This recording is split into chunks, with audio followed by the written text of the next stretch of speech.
Sapel pura kan rui komi kasureng reng kasintay no ule pa anang hihil komi chat zai reng reng kareng kay no tay topi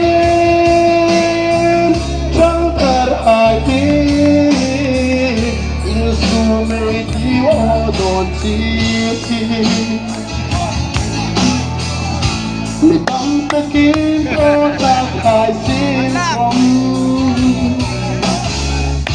a top tu sit na so ani ini sang semua sat pali ako sa sahin uy sa greng kanino i uy sa greng mo pasala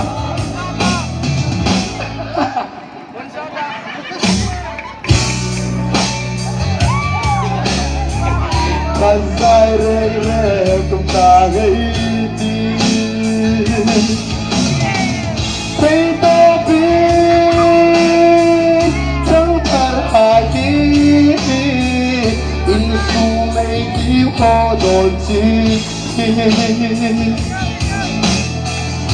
Lutang takin o kakay sin khom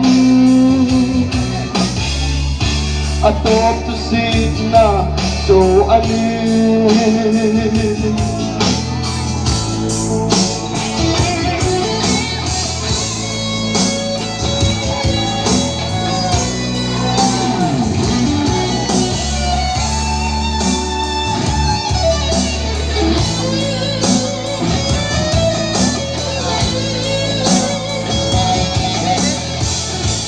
chặt lại ni hôn su đôi đê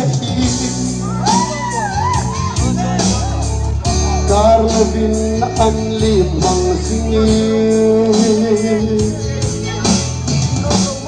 Thar hun hung sung ding a in su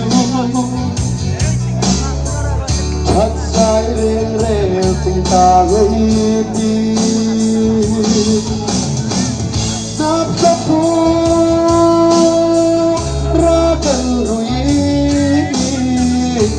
kasureng reng kasintay no mule pa anang lihil komi atop tusik na so ani atop tusik na hezing siya ay ladon so pa sa mo